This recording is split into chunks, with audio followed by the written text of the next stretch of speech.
Hello and welcome everybody to today's webinar, Camino, a cultural responsive assessment tool for Latino immigrants. Thank you everyone for joining us today. We are delighted to be joined by Hola, Dr. bienvenidos todos al seminario de hoy. Estamos hoy con Michelle Silva y Dr. Luis Añez hablándonos sobre una herramienta de evaluación cultural para inmigrantes latinos. Estamos bien felices de tenerlos aquí. Les damos la bienvenida a todos. En la medida que más personas se vayan uniendo, quiero repasar algunos temas generales, los que siempre repasamos. Nosotros estamos ofreciendo traducción simultánea al español. Estamos proponentes y queremos promover la justicia del lenguaje, y como parte de esto y de este seminario, ustedes pueden darle al tab de interpretación, escoger español, para así escuchar la presentación en el día de hoy en español.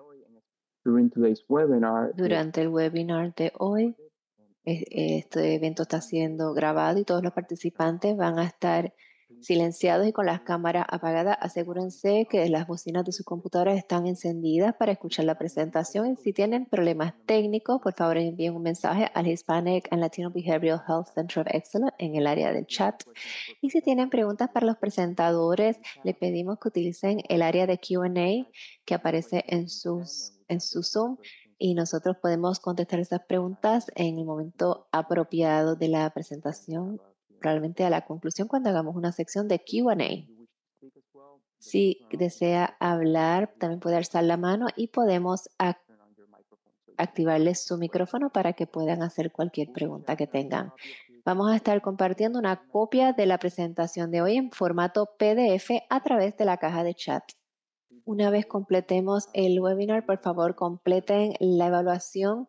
El enlace a esa evaluación se le va a compartir por chat. También pueden escanear el código QR al final de la presentación. Es algo muy importante escuchar su retroalimentación, sus opiniones en términos de los entrenamientos, comentarios sobre las mejores prácticas y saber más sobre qué ustedes quisieran saber de nosotros en el futuro y qué seminarios. Van a recibir un certificado de participación en el correo electrónico como en una semana, y chequen su correo de junk, donde a veces pueden acabar estos mensajes. En cuanto a la misión del Hispanic Latino Behavioral Health Center of Excellence, es fomentar y apoyar la sostenibilidad de la equidad en la salud conductual, promoviendo la prevención, la intervención, las múltiples vías de recuperación y los apoyos a la recuperación impulsados por la comunidad, basados en la cultura y centrados en la persona para las diversas comunidades hispanas y latinas. El Centro de Excelencia de Salud Mental Hispano-Latino reconoce las complejidades asociadas a la identificación étnica y de género, así como el derecho de todas las personas a autoidentificarse. El centro utiliza el término latiné con la intención de tanto de facilitar una lectura y pronunciación fluida como de apoyar un lenguaje inclusivo y respetuoso. Latiné es una forma de género neutro de la palabra latino que utiliza la letra E al final, una idea originaria de la lengua española. Te lo voy a pasar a la doctora Michelle Silva y al doctor Luis Ibáñez para que puedan continuar con la presentación de hoy. Muchas gracias. Gracias por la oportunidad y al centro por la invitación y la oportunidad de estar aquí en el día de hoy y compartir camino con todos ustedes. Mi nombre es Michelle Silva, soy una psicóloga clínica basada en el Yale School of Medicine, y el trabajo que yo hago mayormente en el área clínica y en la educación, trabajando con individuos de distintos países hispanohablantes, temas de trauma y el impacto de la inmigración y esa experiencia de llegada a los Estados Unidos. Lo que queremos compartir con ustedes hoy son las experiencias en la Hispanic Clinic y algunas de las cosas que hemos observado nosotros en nuestro trabajo aquí. Se lo paso a Luis para su presentación. Gracias, Mish. Gracias a todos por sacar el tiempo de estar aquí con nosotros en el día de hoy. Mi nombre es Luis, soy psicólogo por entrenamiento. Trabajo con Michelle aquí en la Hispanic Clinic y nosotros vemos una población bastante amplia. Nuestra clínica fue diseñada para ver una población monolingüe del área urbana general y a través de los años hemos visto fluctuaciones en poblaciones, migraciones a esta parte de los Estados Unidos. He estado aquí 28 años y ojalá que alguna de las experiencias que hemos tenido nosotros en servir nuestra clientela le puedan servir a ustedes de utilidad a alguno de ustedes. Así que gracias. Vamos a comenzar. Nosotros vamos a enfocarnos en el trauma y duelo relacionados con la inmigración en la comunidad latina y las implicaciones clínicas para los profesionales de la salud conductual que están trabajando con la comunidad y tratando de proveer unos servicios afirmativos y responsivos a su cultura y con una clientela que realmente está teniendo una experiencia de transición y transformación. Y lo que esperamos poder compartir con ustedes hoy es algunas áreas que nosotros hemos entendido son importantes tener en mente e integrar a nuestro trabajo con esta comunidad. La palabra transición, el concepto de transformación es bastante clave a lo que queremos hablarles hoy. Cuando pensamos en transición, a menudo, si miran en el diccionario, van a ver que dice un cambio, paso de un estado o etapa o lugar a otro cambio, un cambio que fue planificado y es movimiento hacia adelante, mayormente en dirección positiva. Y cuando pensamos en el proceso de inmigración, reconocemos que aunque sí hay movimiento, es un proceso que a menudo la transformación puede ser retante, que la ambivalencia puede ser parte de ello y que lo que observamos a menudo está informado por varios factores, tanto las experiencias a la llegada, pero también las experiencias que esa persona ha tenido anteriormente. Así que tenemos este visual en mente siempre cuando estamos haciendo este trabajo. La idea de las expectativas, que es muy lineal y secuencial, y, bueno, y luego la realidad, que a menudo acompaña estas transiciones. Si pensamos en algún cambio que hemos hecho, alguna decisión que hayamos tomado y pensamos en cómo tal vez pensábamos que iba a suceder, no necesariamente es como luego se da y cómo al final podemos llegar al mismo punto, pero el proceso a través que transitamos hacia él a veces es inesperado y más complicado de lo que hubiésemos anticipado. Así que como proveedores debemos tener esto en mente, porque tal vez la experiencia con clientes puede traer oportunidades o retos que no podíamos predecir. Cuando pensamos en la inmigración como tema, creo que es importante reconocer que esto es y puede ser un tema muy polarizante. Es retante desenredar la inmigración de sus diversos componentes y las implicaciones políticas, económicas, de justicia social. Sabemos que es un concepto complejo y que puede, como dije, puede ser muy polarizante, pero nosotros como proveedores, para poder ser responsivos a los individuos que vienen a recibir nuestros servicios, nos toca pensar cuáles son las implicaciones sociales de comunidad e individuales relacionadas a este proceso y tratar de entender esas piezas para poder proveer el mejor servicio posible. Eh, Hoy tenemos varios puntos que queremos resaltar como un poco de entendimiento compartido, acuerdos compartidos en la medida que hablamos de este tema. Nos van a escuchar decir mucho que el contexto importa, el contexto de las diversas decisiones que las personas tal vez han tomado, el contexto en el cual estas historias se han formado, estas historias que nos cuentan. Entendemos que no hay una sola experiencia ni una sola historia que captura por completo la experiencia de migración. Y sabemos que no es realista ni práctico pensar que podemos enseñar todo, o aprender o conocer todo aspecto de un grupo cultural. De hecho, esa es la riqueza de la diversidad y del aspecto heterogéneo de la comunidad latina, que de verdad enriquece este trabajo. Sabemos que no es una sola solución, una fórmula. Hoy es más sobre crear conciencia, cultivar la curiosidad y reconocer que tal vez al final de esto, puede que tengamos más preguntas que respuestas y eso en realidad está bien. Sabemos que hay información que tal vez conocemos o que no sabemos y que queremos tener esa curiosidad y esa humildad ante el trabajo que hacemos porque nos permite asegurarnos que estamos preguntando, clarificando y discutiendo esas experiencias únicas en lugar de generalizar una experiencia particular. También pedimos que todos prestemos atención a nuestras reacciones. A veces escuchamos algo y tenemos un pensamiento inmediato o una reacción inmediata y esa información puede estar llena de data para nosotros, para explorar áreas donde tal vez tenemos sesgos o cosas de las cuales tenemos que aprender más. Se lo paso a Luis para compartir con nosotros nuestros objetivos en el día de hoy. Como mencionaste, todo esto en cuanto a transición, para aquellos que trabajan en trabajo clínico directo, una de las cosas que nosotros sugirieron es mantener estos procesos de cambio. Vamos a tocar base sobre eso luego. Pero en términos de los objetivos, uno es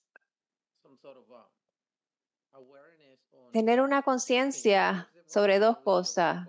Está la vulnerabilidad de esta población. Es interesante cuando presentamos casos aquí en la clínica, pensamos en la vulnerabilidad de la población y pensamos sobre la vulnerabilidad del proveedor que va a trabajar con esta población.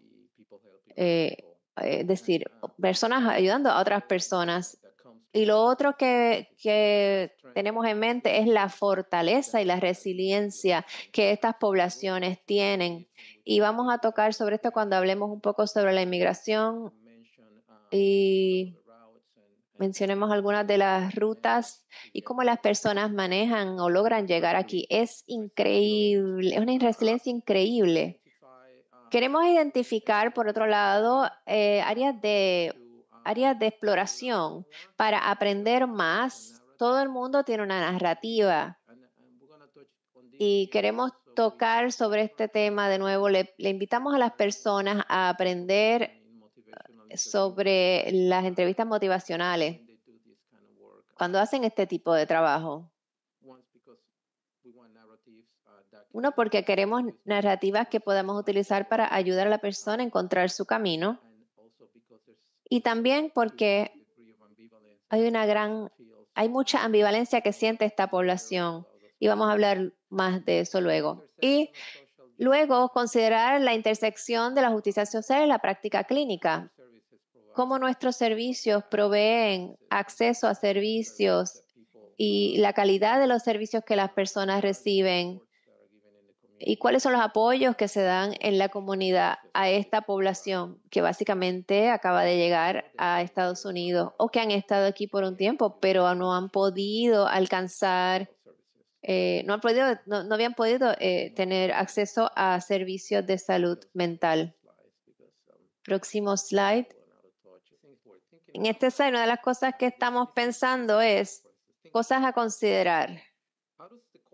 ¿Cómo la cultura de un sistema de salud entiende la experiencia inmigrante? Le podemos decir que recibimos muchas llamadas del IDI de personas que van ahí y en lugar de cuidado primario porque el sistema de salud está mirando IDI es la emergencia. Básicamente ahí lo que el IDI manejan es crisis o emergencias médicas o psiquiátricas, pero para muchos de nuestros clientes ahí es donde dan y es el único lugar donde ellos van, porque tal vez en su país el sistema era un poco distinto. Así que es un tema sistémico. ¿Cómo nosotros logramos que el sistema entienda y esté un poco abierto a lo que la persona está buscando cuando va ahí? ¿Cómo exploramos las expectativas del cliente? Porque las experiencias cuando van a emergencia, o sea, yo no voy a cuidado primario porque me siento bien ni pienso que me va. Así que esencialmente no es una práctica que la persona esté acostumbrada a hacer, ¿verdad? Esto puede ser muy heterogéneo. Le vamos a compartir unas cuantas de nuestras experiencias. Y arriba a mano derecha van a ver cómo podemos conceptualizar e integrar sus experiencias y las de sus familias. ¿Cuál es? Muchas veces es el mismo caso. Muchas veces los familiares están aquí, son del mismo país, no saben dónde están. Así que hay que trabajar con estas situaciones. ¿Y cómo consideramos el duelo y la pérdida? Vemos mucha gente aquí que llegan con ansiedad, con presiones, con discapacidades, en una clínica que está en una escuela médica, en un hospital universitario. La depresión, ansiedad, todos estos tipos de trastornos mentales. La pregunta es de cuánto esto es una manifestación del duelo, de haber experimentado una pérdida, o sea, amigos, el lenguaje, estas cosas las pérdidas de familiares, tanto en su país de origen como acá.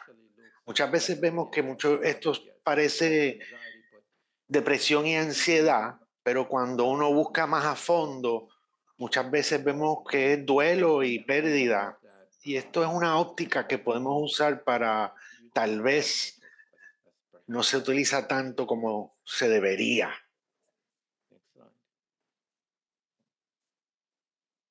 Próximo diapositiva. Estamos hablando de trauma. Ponemos esta diapositiva.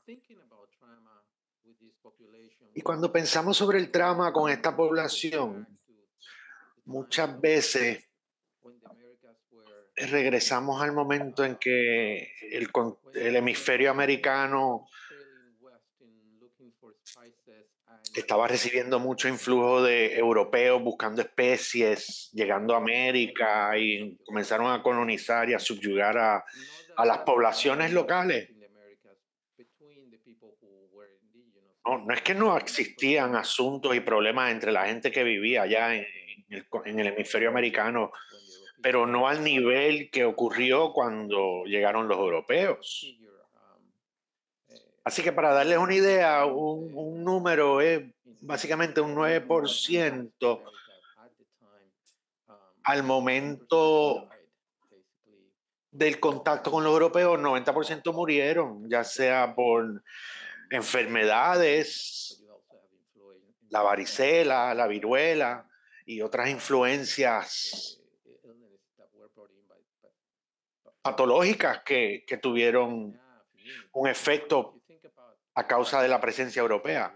Y si usted piensa lo que eso significa en términos de las pérdidas, del trauma, del duelo, ve que hay muchos grupos de personas que están siendo desintegrados, están siendo subyugados por de una forma militar, castrista, y es muy traumático. Y a medida que nos movemos hacia adelante en la historia, a la época de las guerras civiles, aún más allá de la discusión que estamos teniendo hoy, muchas veces estas guerras y estas guerras de proxy entre el oeste y el este, el oriente y el occidente, entre los aliados y los enemigos,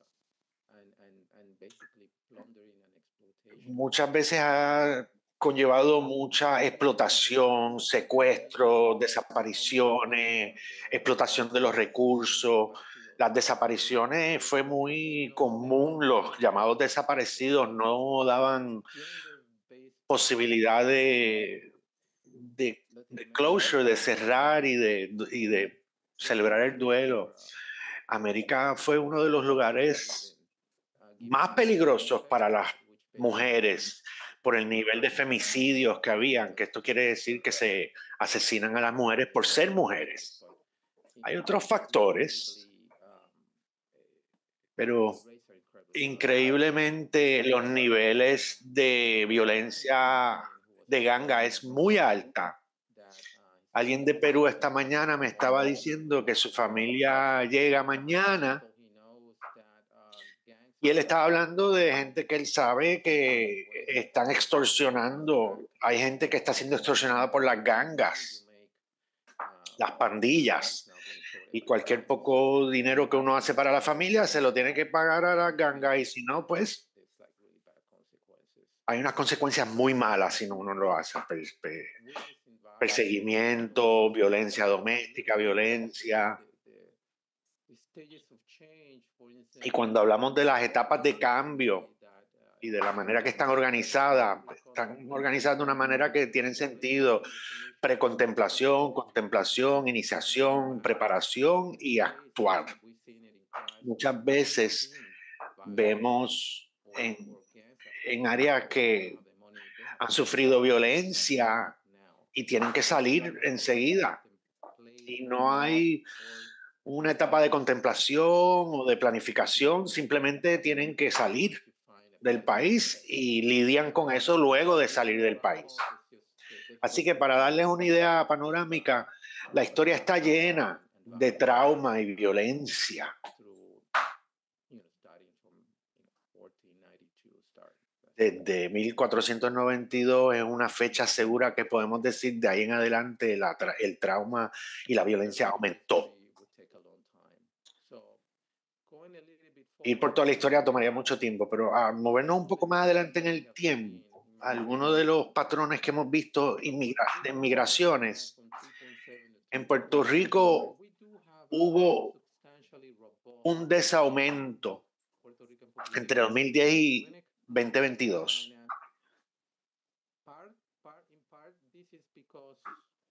Y esta merma ha sido en parte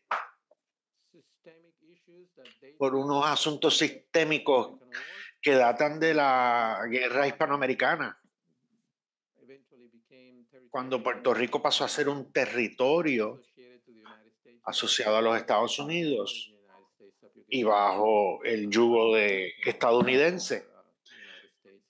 Cuba también estuvo bajo supervisión estadounidense y nadie podía hacer nada sin el permiso de los Estados Unidos.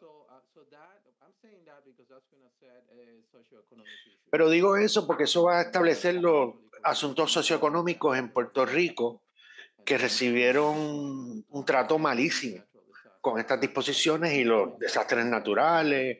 Uno combina esto a través de los años, todas estas cosas, y es una situación muy fuerte. Y vemos que mucha gente sale, se va de la isla, mucha de la población. Hay una población vulnerable que tampoco puede salir muy fácil.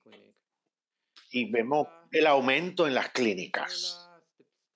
En términos de Venezuela, vemos 20% de la población ha sido desplazada. Es la desplazación poblacional más grande en la historia de América. Si usted ve la inflación en Venezuela, Google dice como 300%, pero no dicen que le quitaron 3 ceros a la moneda, o sea que hay más de 1 millón de inflación. Imagínense lo que eso significa. La gente se tiene que ir porque pasan hambre. Hay como 70,000 individuos asociados a pandillas y gangas en Venezuela. Eso es mucho. Yo voy a postear una información para los que no sepan. Por ejemplo, en la brecha de Darién, en Centroamérica, entre Colombia y Panamá, consiste de unas 40 o 60 millas, básicamente de jungla, selva, que la gente tiene que atravesar. Si hay alpinistas en este grupo o caminantes, una caminata de 10 millas es bastante robusta, y eso sin equipo de caminata y de alpinismo y de ayuda, de asistencia. Entonces esos territorios pertenecen a diferentes pandillas y gangas y hay que lidiar con eso. Usted no ve, por ejemplo, infecciones como la cólera o las infecciones asociadas típicamente con el Caribe, en las junglas y en las selvas, donde uno se puede enfermar bastante rápido y uno pues, no tiene a dónde acudir si eso ocurre. Eso habla de la resiliencia que demuestra la gente que viaja a través de ese territorio y esos lugares tan inhóspitos y esos caminos tan retantes. Próxima diapositiva.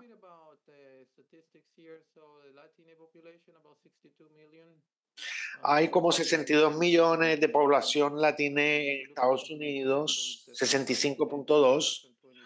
Ha habido un aumento en Venezuela de 236%, dada la situación allí. En Honduras ha habido un aumento de 67%, en Guatemala 62%. Las finanzas de Guatemala no brindan mucha oportunidad de empleo. Hay paga muy pobre. Venezuela tiene otra situación completamente distinta. Y los jóvenes están declinando en tamaño a través del mundo. México tiene la población latina más grande, con 130 millones en Estados Unidos, más de lo que uno ve en Colombia, Bolivia, Ecuador, Chile. Se puede escoger cualquier país y va a haber más población latina en los Estados Unidos que esos países. México siendo el mayor de todos estos países. Este mapa que ven ahora es un poco de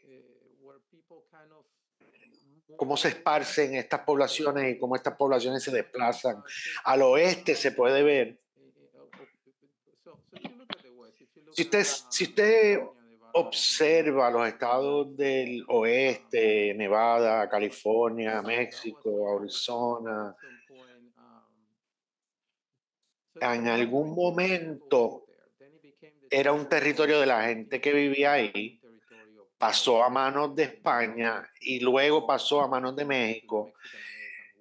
Y México la perdió durante la Guerra Mexicana-Americana del 1800, a finales del siglo XIX. Y tenemos que ver las cosas en su contexto. Los poderes que son en los Estados Unidos, en los Estados Unidos, van de este a oeste y establecen unas ventajas económicas y militares. Porque, por ejemplo, Estados Unidos no sabía en ese momento que México y Oregón Oregón podía tratar de invadir las partes que los Estados Unidos había conseguido. Y este es el momento del imperialismo global, que muchos imperios globales están tratando de colonizar más y más, y eso establece unos patrones de quiénes van a dónde se desplazan las poblaciones. Ven los cubanos americanos y las poblaciones de Venezuela, las pueden ver en el mapa a acuerdo de los colores. Ustedes pueden ver esas tendencias, pero esas tendencias están supeditadas a la historia.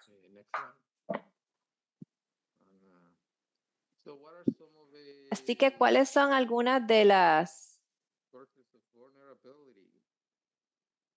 fuentes de vulnerabilidad, las fuentes comunes de vulnerabilidad? Creo que eso lo presenta Mish.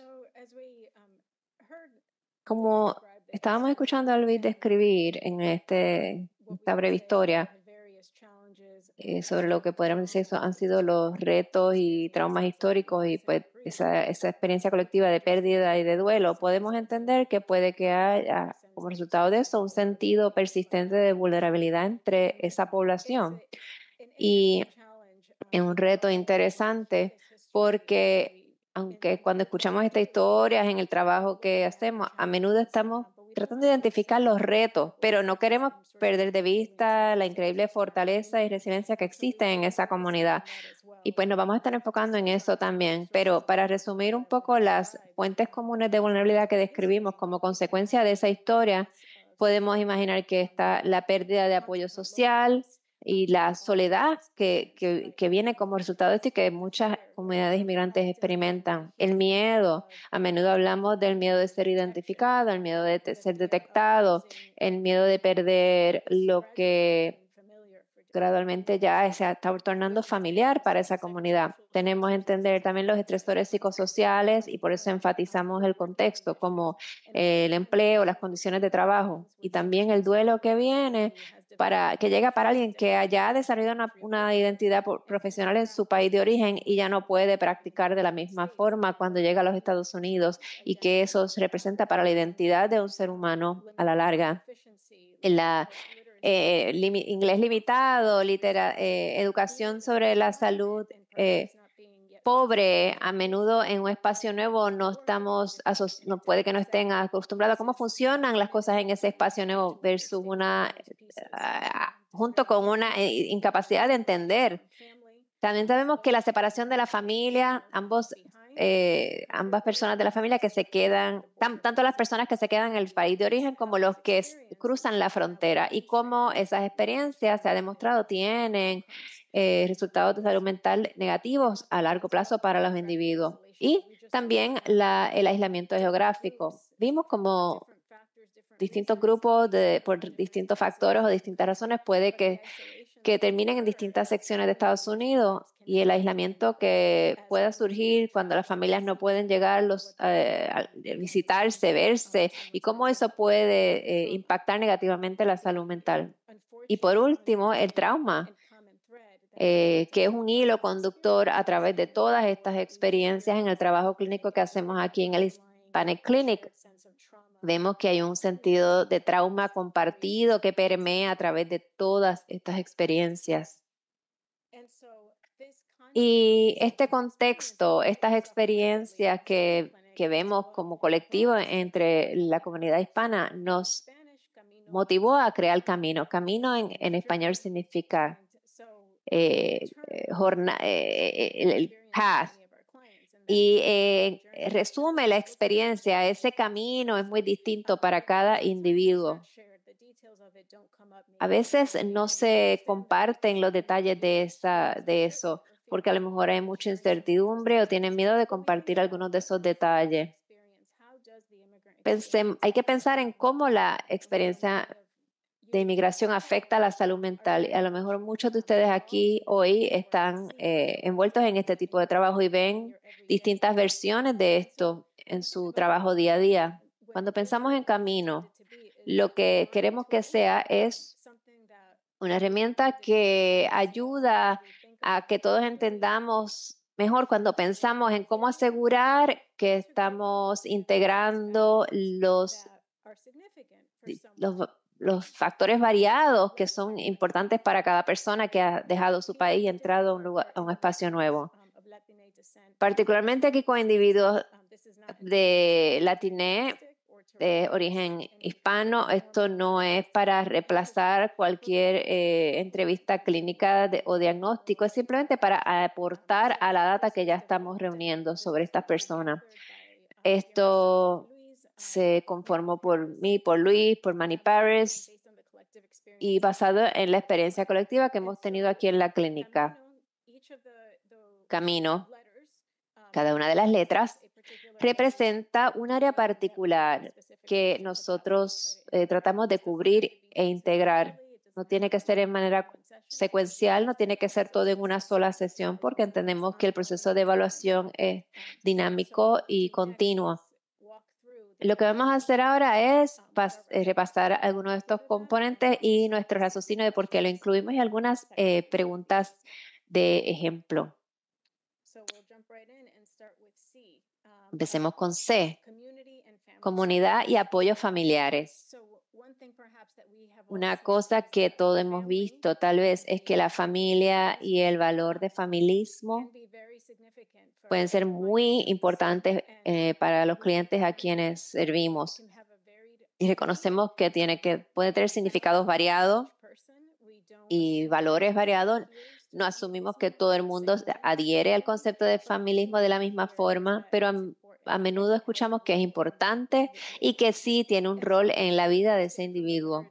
Entendemos de la literatura que familismo es un valor que implica responsabilidades compartidas, lealtad, donde el valor del colectivo va más allá del valor del individuo. Y a menudo lo que eso significa es que las decisiones puede que se tomen de manera colectiva. Las decisiones puede que se tomen con un entendimiento y con la consideración de cómo esto, o sea, qué significa esto para todos los que puede que se consideren familia alrededor mío. El familismo a menudo se describe como un fundamento de la identidad, como una fuente de apoyo y un lugar donde las personas pueden anclarse para resolución de problemas, para apoyos sociales y otros apoyos instrumentales.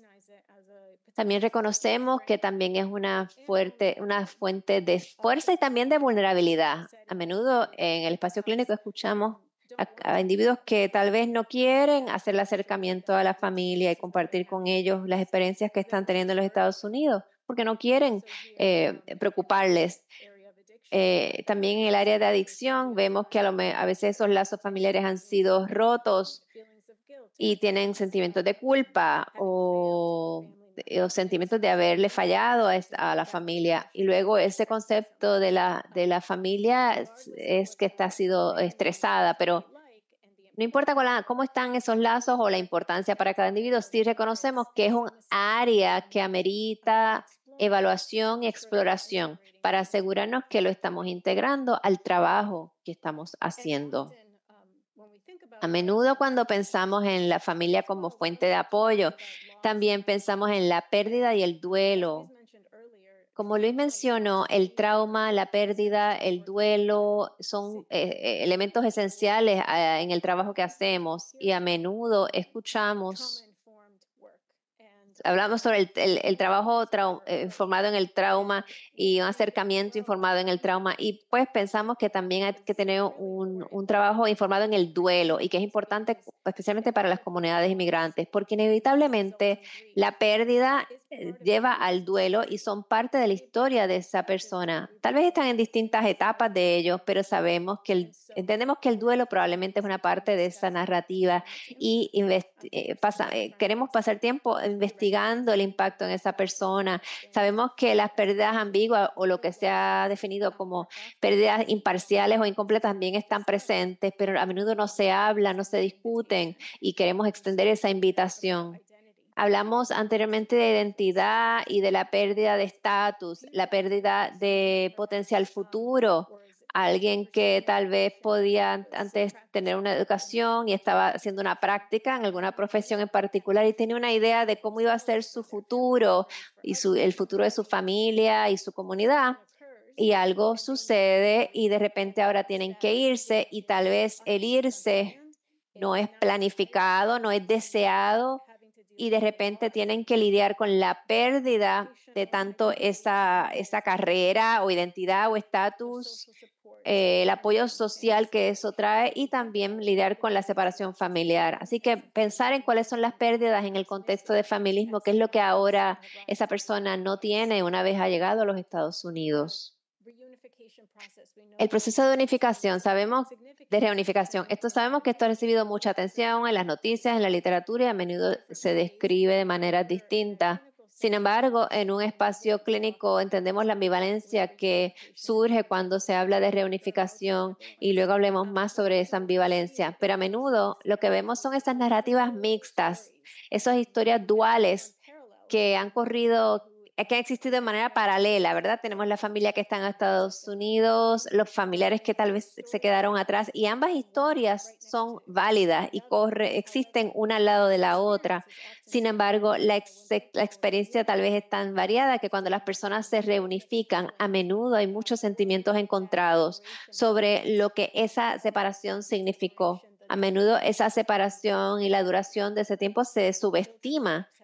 Tal vez los niños se dejaron con cuidadores, a menudo abuelos o tías y tíos, y ahora en la reunificación han perdido unos cuidadores y eso es una interrupción nueva y de nuevo hay que conocerse de nuevo y tal vez conocer unos cuidadores con quien tal vez no se estaban criando.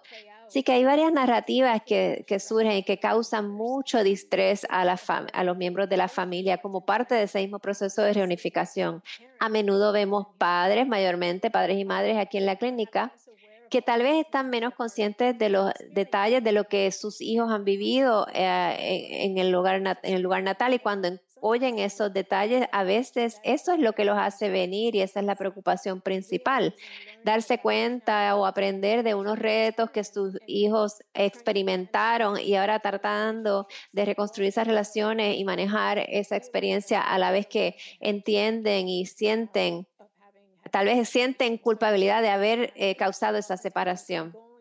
Así que a menudo vemos que es un distrés continuo y una vulnerabilidad que permea, pero a menudo les ayudamos en la clínica a crear una narrativa nueva en la medida que se integran y se establecen, validando que esas experiencias fueron reales para todos. Estos son preguntas de ejemplo cuando pensamos en la idea de comunidad y apoyo familiares. Las vamos a presentar en inglés y en español en todas las diapositivas. Estas probablemente son preguntas que ustedes ya están haciéndole en sus entrevistas como parte de sus procesos de evaluación. Y pues la idea no es necesariamente que tienen que hacer todas estas preguntas, ni recomendando que todas tienen que ser aplicadas en un punto en particular, sino más bien son ejemplos de indagaciones que podemos hacer y que basado en nuestra experiencia y que hemos visto que ofrece información importante que nos ayuda a explorar áreas que tal vez nuestros clientes no piensan que son relevantes o que piensan que no es relevante traerla al contexto de la terapia. Así que una pregunta es, ¿cómo tú defines la palabra apoyo? Si la palabra apoyo es la correcta. ¿Y qué significa eso para la familia? Y sabemos que esa constelación familiar cambia como resultado de la experiencia de migración. El sistema de apoyo, cómo existe aquí versus cómo existía en el país de origen. Y en nuestras preguntas pensamos en los sistemas que representamos, los recursos que tal vez podemos accesar y cómo podemos empezar a considerar qué otras conexiones y lazos pueden ser útiles en ayudar a los clientes en su transición a los Estados Unidos. También queremos invitar a otros, que esta idea del familismo y el colectivo significa que la gente se une y representan varias fuentes de apoyo. Hay otros individuos y otra gente que también si pueden influir en su tratamiento y si quieren compartir con ellos y los servicios que se ofrecen. La próxima diapositiva. Avanzamos. Estrés aculturante y otras cosas que pueden estar familiarizadas en la literatura. A veces se ha descrito esto como la dificultad que los individuos encuentran al cambiar de país. También se ha resumido en Kaplan, en un artículo, como que cubre 3 áreas principales: ambiental o instrumental, que tiene que ver con los recursos que esos individuos requieren y que tienen más retos en acceder en un nuevo ambiente por el aumento en el estrés, lo social y lo interpersonal, mientras se establecen estas relaciones interpersonales, mientras este individuo pierde apoyo, y las presiones sociales como el racismo, el discrimen, el aislamiento, a medida que tratan de reintegrarse en un nuevo ambiente con el cual no están familiarizados. Como vemos aquí, hay muchas. Esta lista no es final ni exhaustiva. Nosotros reconocemos que ninguna narrativa es la misma y muchos individuos enfrentan muchos estrés psicosociales una vez llegan a los Estados Unidos. Esto puede verse como el contexto postmigratorio y la acumulación de estas fuentes de estrés que tienen un impacto en el pronóstico y en el resultado del tratamiento de salud mental. Mientras podemos identificar esto y ayudar a los individuos clínicamente van a experimentar una mejor experiencia clínica. A medida que vemos estas cosas a través del tiempo, estos factores, por así decirlo, reconocemos que no todos están relacionados con el contexto de salud mental. Hay unos que son requisitos o necesidades psicosociales, hay otros que se refieren a las dinámicas de la familia, otros son relacionados a las dinámicas individuales del contexto personal, y pues si no preguntamos no vamos a aprender estas cosas. Algunas de estas ideas que podemos pensar sobre esto para fomentar y promover que nuestros clientes compartan y se sientan que puedan integrar esas experiencias en el proceso clínico, es cómo la experiencia de haber vivido en los Estados Unidos es diferente a las expectativas que tenían. Cómo se diferencian las expectativas a la experiencia real que ellos anticipaban cuando iban a llegar a Estados Unidos. Cómo su identidad, al ser un inmigrante en los Estados Unidos, se afecta. Cómo han sido tratados, quizás ha afectado el acceso que ellos tienen a las cosas que necesitan y al apoyo que necesitan, y cuán informados están sobre los servicios disponibles en su comunidad local. Y esto lo enfatizamos mucho porque mucha de nuestra literatura habla quizás sobre la falta de interés. Sabemos que el estigma es real y tiene un gran impacto en cómo la gente se cuida a sí mismo y los accesos que tienen al cuidado de salud. Muchas veces la gente dice que buscan servicios y también relacionados a sus hijos y no saben lo que está involucrado y no saben a lo que tienen acceso. Así que hacer estas preguntas no solamente nos permiten explorar las experiencias de nuestros clientes, sino que nos ayudan a ponernos otro sombrero de que podemos relacionarnos con nuestros clientes y sus nuevas comunidades de una manera positiva y proveerles acceso a los servicios que necesitan. Esto nos va a hablar de la historia de la migración. Quería comentar que cuando usted habló de identidad es muy interesante. Nosotros nos definimos según el contexto de algo, de nuestras profesiones, de una membresía o matrícula a un grupo, en el contexto de un país, y muchas veces lo que vemos es que muchos clientes se definen según el contexto del parentesco y de la familia, y están aquí para apoyar a su familia, para ayudar a los que se quedaron atrás. Es muy interesante y es bueno pensar en esto. El contexto es muy importante. Es algo que hacemos con naturaleza. Cuando vemos a la historia de las inmigraciones y de las migraciones, una de las cosas que vemos que tienen un impacto mayor es cuánto control tiene ese individuo o ese grupo sobre la migración como tal. Cuando desarrollamos un sentido de control, nos sentimos más seguros. La seguridad está enlazada con el poder pronosticar las cosas y eso nos hace sentir seguros, y eso es algo que compartimos como seres humanos. Cuando no podemos controlar las cosas, tendemos a sentirnos no tan seguros, y dependiendo de nuestra historia personal y otras experiencias que hemos podido enfrentar, si la persona está migrando por una razón que en su país no pueden conseguir un buen trabajo y tienen que salir del país a conseguir un mejor trabajo, eso es un factor que los ala acá. Yo estoy mejor acá, pero voy a hacer más dinero allá, así que voy a trabajar hacia eso. Muchas veces vemos que hay muchos factores de resistencia o de ale, porque voy a hacer más dinero allá y si no voy allá nos vamos a morir de hambre o nos van a perseguir o vamos a sufrir. A veces en estos países de Latinoamérica, estas poblaciones es muy interesante. Por ejemplo, en Venezuela no hay una guerra sancionada como tal. Pero si usted transita por las calles venezolanas, va a ver que parece una zona de guerra.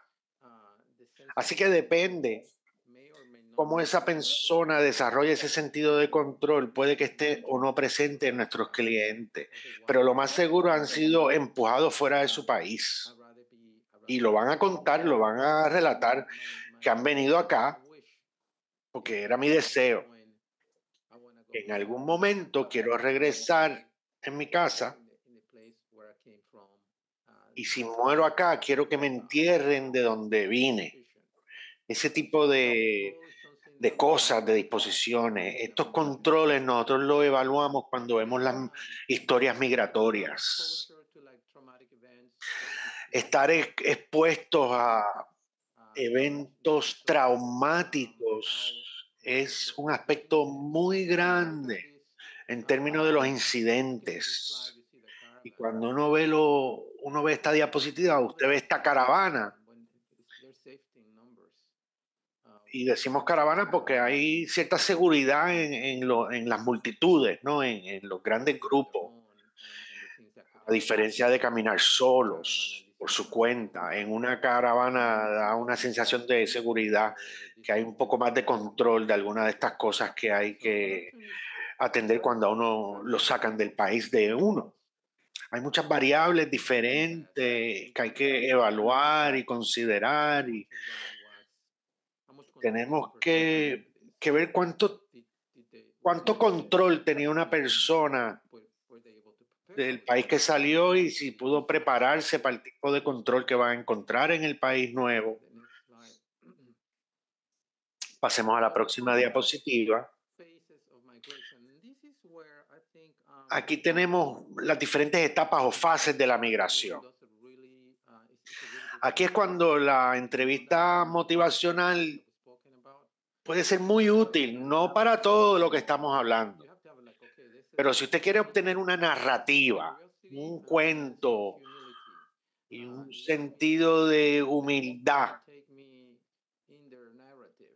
deja que esta persona le comparta su narrativa y para poder hacer esto con una persona frente a usted, ¿cómo usted lo hace? Esto es cuando las entrevistas motivacionales son buenas, con preguntas abiertas, dígame de esto, de aquello, reflexiones simples o complejas, porque ellos abren a las preguntas, las afirmaciones positivas, porque uno quiere recompensar los esfuerzos de los individuos, sus destrezas. Quizás tienen muy buenas destrezas en ayudar a los otros para que se puedan mantener juntos en un grupo. Lo que sea esa destreza, puede ser muy útil. Y es muy interesante porque esto no es un curso de entrevistas motivacionales, pero queremos que entiendan la herramienta para que puedan usar esta EM de la manera correcta y llegar a la historia de estos individuos. Están tratando, los que conocen el sistema de EM, sugerimos que estén pendientes con estos individuos porque la gente pasa por cambio y cambian cuando salen de su país y bajo qué condiciones cambian y cómo puedo reafirmar estos esfuerzos y cómo ser estratégicos con esto.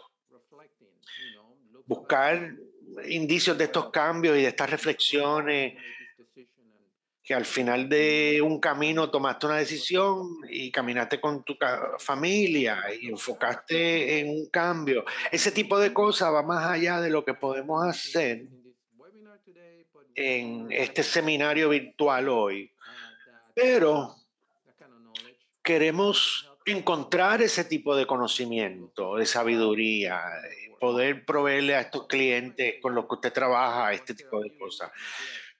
La premigración, abuso, negligencia, pobreza, violencia de género, crimen, cambios climáticos, guerras, persecución. Estos son los temas que nuestros clientes nos han hablado. La migración, el riesgo al tráfico humano es muy grande, es enorme.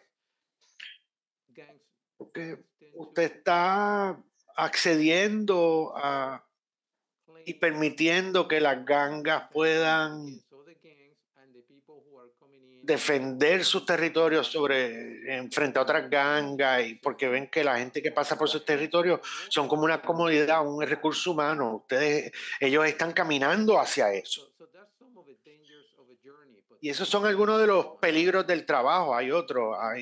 Si la persona vino por el desierto, si tuvo que caminar por 3 días, qué vieron, cómo sobrevivieron, la familia estuvo separada y qué sucedió cuando cruzaron. Es algo muy grande, es muy importante. ¿Cómo yo diría? La cantidad de experiencias que la gente tiene que confrontar es muy vasta y usted puede agruparlas en ciertos grupos e historias, pero van a haber diferencias. La posmigración, esto es cuando vamos a ver que mucha gente, cuando maneja casos en clínicas, para aquellos que hacen eso, esto es muy grande, pues cuando la gente llega, no saben a dónde acudir para recibir esos recursos. Muchas veces ellos se dicen, pues ya lo hicimos, estamos vivos, ¿y ahora qué? ¿Qué hacemos? Cuando la gente viene al noreste, aquí hace mucho frío, se pueden congelar por la noche. ¿Dónde comen? ¿Dónde consiguen ropa? ¿Dónde consiguen refugio? ¿Dónde están los refugios? ¿Hay vacantes en los refugios? Hay toda una gama de información que la persona se tiene que reorientar acá cuando llega. Hay casas inseguras que no son buenas, hay aislamiento, hay miedo a deportación, hay gente que no son amistosas, hay políticas restrictivas, y esto nos remite a la resiliencia de la gente, de cómo esta gente sale de unas situaciones muy difíciles, llegan acá, lo logran llegar acá y ahora los ayudamos con los recursos que nosotros tenemos para ello y cómo los conectamos con esos recursos. Y esos son algunos de los retos que vemos en este tipo de cosas, en esta etapa. Hay una parte clínica, hay la parte de la entrevista motivacional, la parte del manejo de casos. Todas estas cosas van muy lejos para poder orientar básicamente a esta gente sobre las cosas que puedan necesitar una vez llegan acá, una vez están acá. No sé si Michelle quiere añadir algo. Creo que aquí es donde a menudo conocemos a las personas, ¿verdad? En este contexto post-migración y la evaluación y la recopilación de data que nos dice qué es lo que hace falta en ese punto, cubre la mayoría de estos aspectos que ya hemos mencionado y se refiere a muchas de las necesidades básicas que tienen en ese primer paso. No es poco común ver ambivalencia. Cuando la ambivalencia puede ocurrir en el hogar, si la persona tuvo la oportunidad de decidir en qué dirección ir. Alguna ambivalencia ocurre aquí, particularmente en casos donde las personas se fueron rápidamente y ahora están aquí y ahora están tratando de establecerse, orientarse, sobrevivir esta etapa de crisis. A menudo vemos a las personas preguntarse, ¿hicimos lo correcto? ¿Cómo voy a lograr establecerme aquí? Algunas personas están desconcertadas, algunas personas se arrepienten porque dejaron familia atrás. Y ese sentimiento de arrepentimiento es muy difícil para aquellos que experimentan eso porque hay un sentido de que ha pasado el tiempo y se arrepienten por algo y fue cómo se repara o cómo se vive con ello. Y aquí es donde volvemos al tema de objetivos y que se trata de estar informado cognitivamente sobre estos temas, pero también estar emocionalmente conscientes, informados de qué es lo que este cliente está experimentando o viviendo y cómo ayudar a esta persona. Mitigar y procesar algunos de estos sentimientos que ocurren cuando se toma una acción de esta magnitud y tal vez no estás 100% seguro o qué hacer próximo o si debes regresar o si debes quedarte. A menudo las personas nos dicen, yo quiero regresarme y eso es una respuesta emocional, pero también sé que si regreso no hay nada a lo cual regresar ya. Y las historias son muy heterogéneas, lo cual es otra pieza de todo esto. Y nosotros sugerimos, por lo menos se debe preguntar sobre la historia y los problemas actuales de las personas y del país, dependiendo del país quien estamos trabajando. Ahora, si estoy trabajando con alguien de El Salvador, averiguar de la historia sobre El Salvador y estar consciente de qué está pasando en El Salvador y las políticas de allá, porque eso nos permite ubicarnos desde un espacio informado para que cuando escuchemos las experiencias de alguien que nos las está contando, podemos ayudarles o guiarles, pero con una conciencia de lo que ellos ya pueden haber vivido.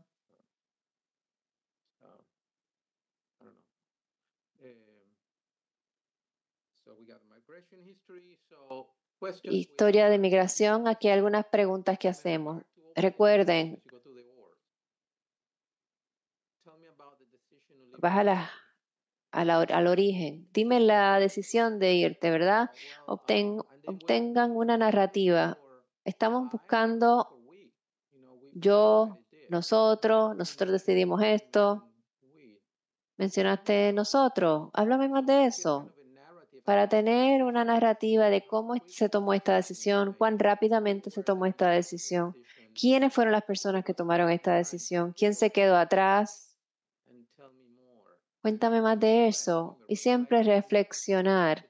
Recuerden, reflexionar le permite a esa persona saber que está escuchando y está reflexionando la complejidad y cómo esa persona se siente y luego así está obteniendo una narrativa, está construyendo una narrativa, tal vez está guiándole un poquito, pero el cliente te está diciendo, esta es la historia que tal vez no han tenido la oportunidad de contar anteriormente o de esta manera.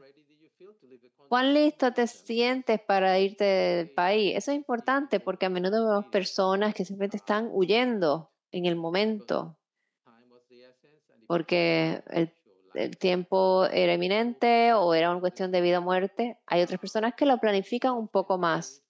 A menudo vemos el caso de personas que le preguntas, cómo te sientes de irte del país? Y a menudo estás viendo cuáles son las pérdidas. Puedes decir, ¿por qué te vas del país? Pero el país puede significar muchas cosas, ¿verdad? Te estás yendo del país, pero también te estás yendo de tu identidad, te estás yendo de quién eres allí. Todo eso va a surgir en la narrativa según se explora. Las personas tienen distintas maneras de describir su experiencia basado en su nivel de comodidad. Cuéntame de esto, cuéntame más.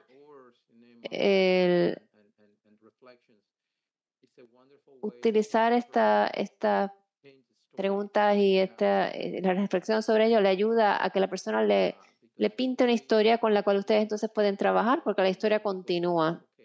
Y entonces decimos, ok, pues como vamos de aquí en adelante, hacia adelante. Algunas personas, algunas cosas más. ¿Cuán listo estabas? Puedes hacer una escala. ¿Cuán seguro estabas? Tal vez estaban listos, pero no estaban seguros de que pueden lograrlo y ahí le afirma su resiliencia. Espero que esto haga sentido lo que estoy diciendo. Y luego,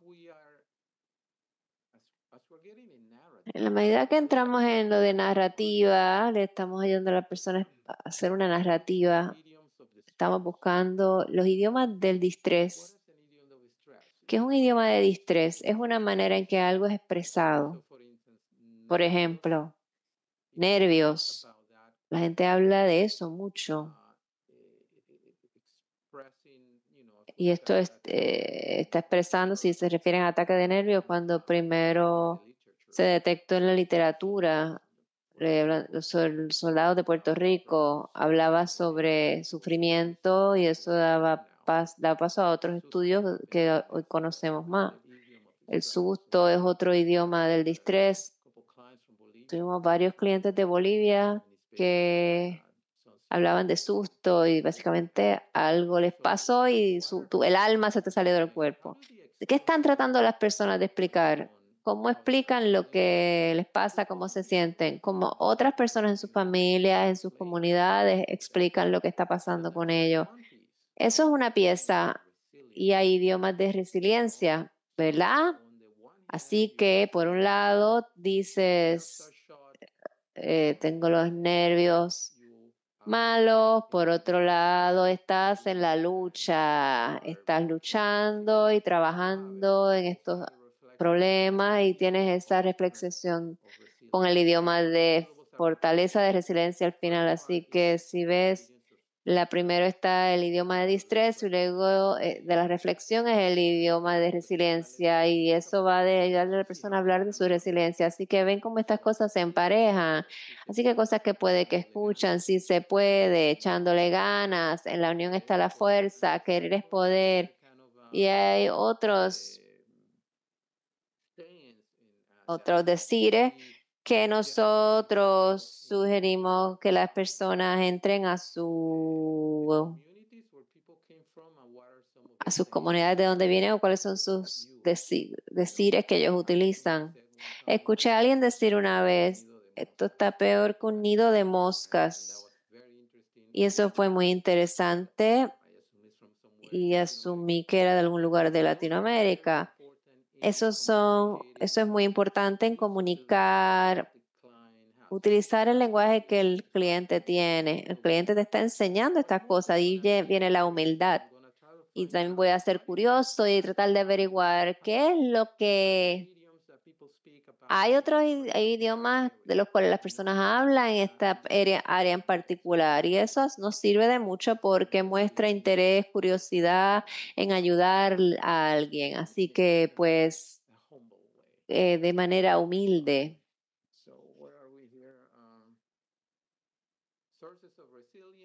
Fuentes de resiliencia, y ahí tienen algunos de ellos. La mentalidad de sobreviviente, que vemos mucha gente llegar con esta mentalidad y dicen, yo no sé yo sé ni cómo llegué aquí.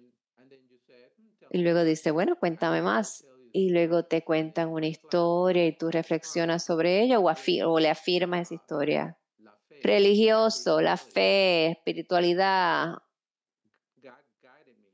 Eso me guió hasta aquí, Dios me guió hasta aquí. Esperamos una señal antes de irnos. Pues cuéntame de eso. Algunos llegan aquí y dicen, ¿cuándo puedo conseguir un trabajo? Quiero empezar a trabajar. No solo tienen estas responsabilidades que tengo que pagar y Dios libre que si fuiste traficado tienes que pagar mucho dinero y eso es otra historia larga. Pero algunas personas puede que te digan, me siento mejor cuando estoy trabajando. Trasfondo educacional, ¿qué estaban haciendo antes? ¿Cómo les podemos ayudar? Conectar aquí. A menudo conectamos a personas primero con clases de inglés para que puedan comenzar a trabajar en aprender inglés y luego, mientras hacen eso, les tratamos de conectar con cuestiones vocacionales para ayudarles a guiarlos hacia algo que estaban haciendo en sus países de origen. Apoyo familiar, las responsabilidades familiares, sentido de dominio, de propósito e identidad. Los programas de tratamiento, y tengo suficiente edad para hablar de planes de tratamiento, cuando antes te preguntaban cuál es la meta, y pues la meta es esta. Y para esta población, una de las cosas que sugerimos, en lugar de decir cuál es tu meta, en el plan de tratamiento, que bueno, si estuvieran deprimidos y la meta sería estar menos deprimidos. Si haces un plan de tratamiento, se basa en la recuperación. La meta no es estar menos deprimido. La pregunta sería, ¿qué estabas haciendo antes de estar deprimida? Bueno, estaba trabajando, así que entonces tal vez la meta es trabajar de nuevo y tal vez la depresión es la barrera. que no te permite llegar a esa meta. Pero a menudo lo que nosotros vemos en términos de decir cuál es tu meta, le preguntamos también cuál es tu propósito. Y eso tiende a funcionar mejor. Hay un sentido de cuál es mi propósito. Bueno, pues mi propósito es hacer esto. ¿Cuál es tu propósito? Versus meta, que tiende a ser, cuando pienso en meta, pienso más en el fútbol americano versus el otro fútbol que le llaman soccer, que se trata más de cuál es el propósito que tiene esa persona. Y eso ayuda un poquito con el plan de tratamiento. Sé que estoy hablando muy rápido, le pido disculpas al intérprete, pero hay un montón de cosas y no nos queda mucho tiempo para hablar sobre ello.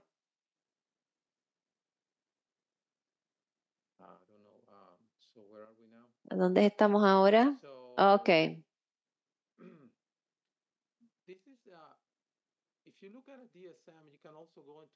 Si miran el DSM, pueden ver en formulación cultural que finalmente el DSM encontró una manera de poner, está atrás, pero ahora por lo menos está ahí. Y básicamente es para entender qué está pasando. ¿Qué tú crees que está pasando contigo? Vemos eso mucho con personas que vienen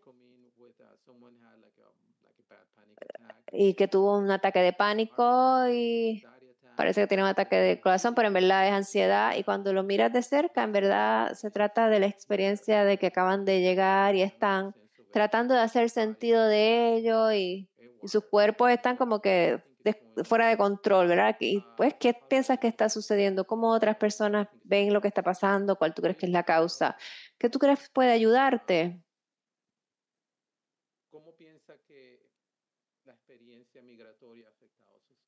¿Cómo piensa que la experiencia migratoria ha afectado sus nervios? Usted vino de aquí y de allá, pasó por estas cosas. ¿Qué usted piensa? ¿Cómo usted piensa que eso le afectó? La mayoría de estas preguntas van a ser en español porque la persona que está frente a ti probablemente no va a hablar inglés en ese momento, pero pregunta, ¿cómo tú entiendes tu habilidad para adaptarte? Algunas de esas preguntas pueden entrar en el tema de resiliencia. Y recuerden que cuando escuchan la palabra resiliencia, afírmenlo. Afirmen esfuerzo, afirmen destreza. Y la resiliencia a veces es una destreza que la persona tiene combinado con un esfuerzo. Y eso no es solo para la persona, sino para el grupo. Voy a pasar a la próxima diapositiva. Esta es sobre las preferencias lingüísticas. Se puede ver aquí, si ve a la mano derecha, quién habla español en la casa, quién habla español, quién tiene la proficiencia en inglés, si los latinos indican que es en Estados Unidos.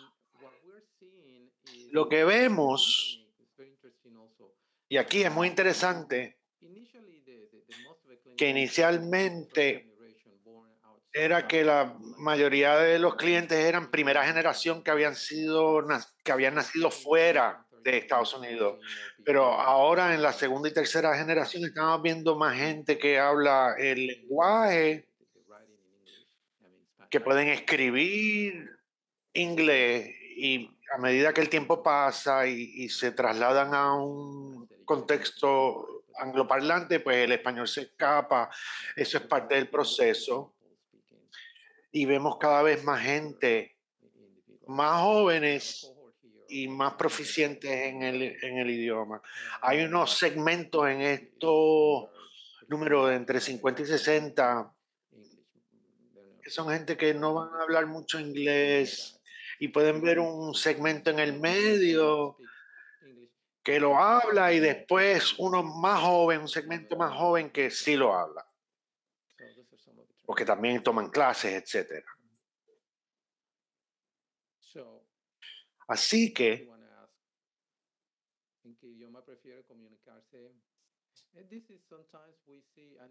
muchas veces lo que vemos aquí, por ejemplo, es alguien que migró porque tenían familia acá, así que les hablan inglés a los adultos les hablan español a los adultos, a los niños inglés, y pues la gente entremezcla y mezclan los idiomas. Pueden preguntar en qué idioma piensa. Es muy interesante, les puedo contar una historia personal. Alrededor de 1980 estaba yendo a la universidad, al trabajo en la Universidad de Tampa, y tenía un Ford Fiesta. Usted sabe, esos carros ya no están por ahí en la calle. Yo escuchaba una estación de radio, ellos tenían un disc jockey que decía chistes, y un día me encontré que estaba riéndome uno de los chistes. Y me di cuenta, tuve que detener el auto porque me di cuenta que entendí el chiste en inglés. Y recuerdo ese día muy claro.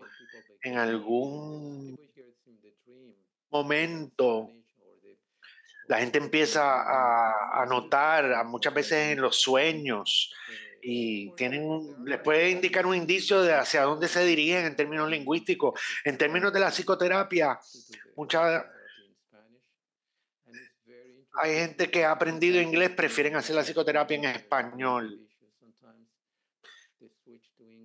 Y cuando hablan sobre cosas muy sensitivas, cambian al inglés como un mecanismo de defensa. Y para otras cosas revierten al español. Y eso le da una idea de cómo una persona funciona en estos contextos. Es una cosa muy interesante. ¿Y cuán bien se entiende a esta gente y se comunica en la comunidad? La gente le entiende cuando usted sale a la calle o necesita ayuda? A veces en los hospitales tienen intérpretes que los pueden ayudar. Pero muchas veces se pierde mucha información y el cliente siente que no lo entendieron y no quiere regresar y volver. Y estos son indicaciones de problemas que es bueno revisar y estudiar. Y a uno no hablaba ni español ni inglés, hablaba en dialectos. Se comunican en español, pero en realidad es un dialecto del español ecuatoriano. Así que hay muchos matices de cómo se pueden comunicar con estos lenguajes que hay que tener en cuenta. La próxima es esta diapositiva. Esto va para Michelle.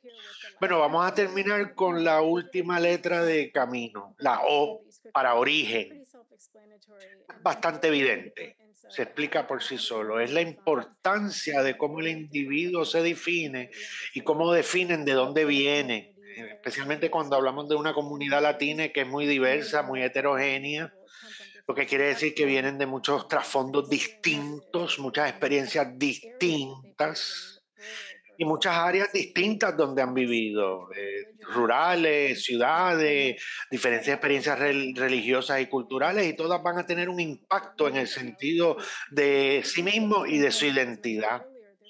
Muchas veces cuando pensamos en la identidad, vemos que hay una sensación que son ni de aquí ni de allá, y nos damos cuenta que es más una manera de fortaleza de pensar que soy de aquí o soy de allá, y de establecerse realmente como un ser bicultural que vive en un país que no es el de origen, y pasan por un proceso de transición donde tienen que lidiar con un concepto complejo de identidad muy individualizado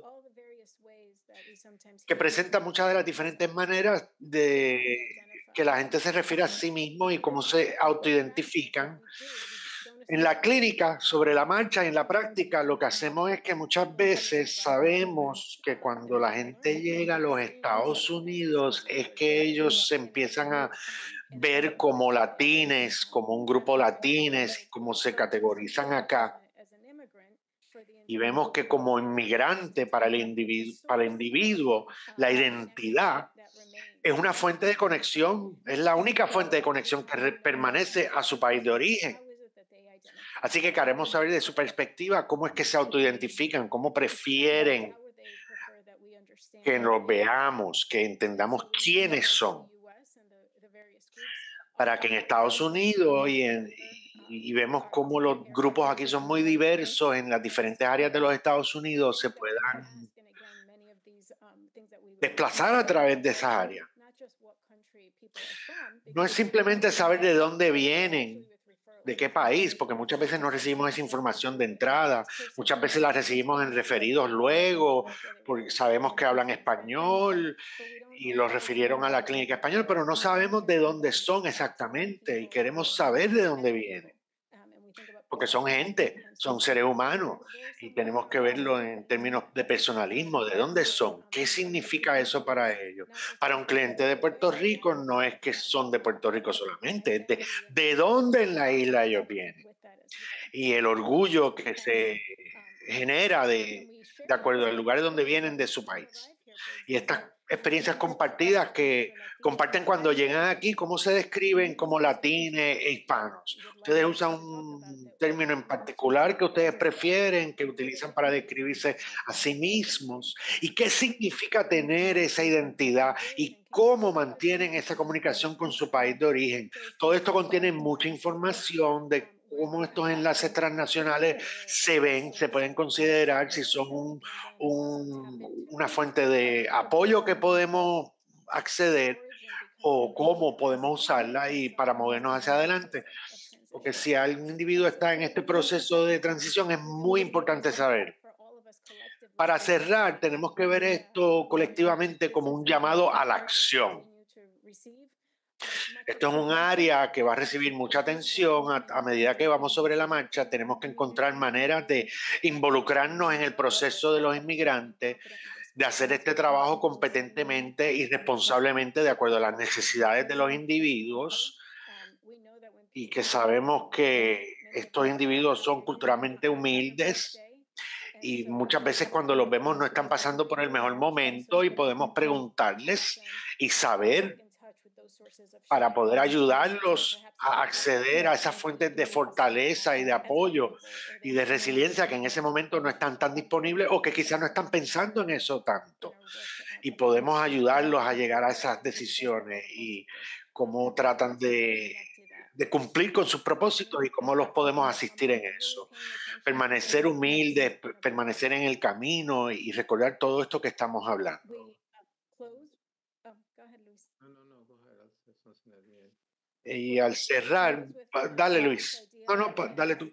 Bueno, cerramos con esta idea de que no hay una idea de que un tamaño le sirva a todo el mundo. No queremos promover una mentalidad de que hay una solución para todos. Queremos que la gente haga preguntas, que utilicen las explicaciones que usan los clientes, porque esto es importante, porque los individuos y cómo los individuos definen sus problemas y cómo los conceptualizan y nosotros poder entender cómo ellos ven eso, nos ayuda a identificar las posibles soluciones, lo que podemos recomendar, lo que pueden ser tratamientos aceptables y para entenderlo, las decisiones independientes que han tomado a medida que han pasado por estas transiciones y ver el contexto, el proceso por el cual están pasando de principio a fin para poder reafirmar y validar la experiencia que están teniendo estos clientes. Dale, Luis. No, quería decir que cuando usted estaba hablando de los orígenes, me recuerda de un cliente que había estado aquí ya unos cuantos años. Luego regresó a su país de origen para visitar. Cuando regresó en la sesión, y lo voy a decir en español, pensé que el avión era una máquina del tiempo. y lo que pasó fue que nada era lo mismo. Cuando la persona regresó a su casa, a su país de origen, se dieron cuenta, se percataron y después decía que no sabía de dónde venía ya, que ya no sabía de dónde era. Este tipo de cosas hay que tenerlas en cuenta porque pueden entrar en la narrativa una vez salen de su país de origen. Es muchas veces el caso es que no encuentran su camino de regreso de la manera que esperaban y hay que ayudarlos a reconstituir ese camino de regreso y ayudarles a crear una identidad que no importa dónde estén, están conscientes que son una persona que tienen valor, que son valiosos y lo que eso significa de acuerdo al contexto de su país de origen, etcétera. Eso fue algo que me recordó a este cliente que yo tenía. Camino es una herramienta muy buena, la usamos mucho por nuestros clientes y nos ayuda a ayudar a la gente, lo cual es nuestro propósito, nuestra meta. Gracias por su tiempo. Y ustedes van a recibir estas diapositivas. Cuando las reciban, aquí hay más información adicional, muchas referencias, aquí hay libros que pueden leer, películas, documentales, muchos recursos. Muchas gracias por su tiempo, por estar presentes aquí con nosotros hoy. Gracias, gracias. Gracias por todo eso. Esto fue muy iluminante. Esto es una presentación, es muy importante ponerla en su propio contexto. Esta experiencia inmigrante es bien importante y esto significa que podemos progresar. Quiero darle las gracias a todos los participantes, a los que sabemos que están haciendo un trabajo muy importante con las poblaciones hispanas y latinas. Compartí en el chat un enlace para la evaluación y les agradecemos que por favor lo hagan porque necesitamos eso. Necesitamos sus opiniones, sus pensamientos sobre esta presentación y sobre cualquier otra herramienta de evaluación o capacitación que a usted le gustaría ver en el futuro de parte del centro. Ya dicho eso, solamente tenemos 2 minutos. Así que no voy a abrir el micrófono para preguntas. Hay muchos comentarios muy buenos en el segmento de comentarios. Así que vamos a dejarlo ahí y esperamos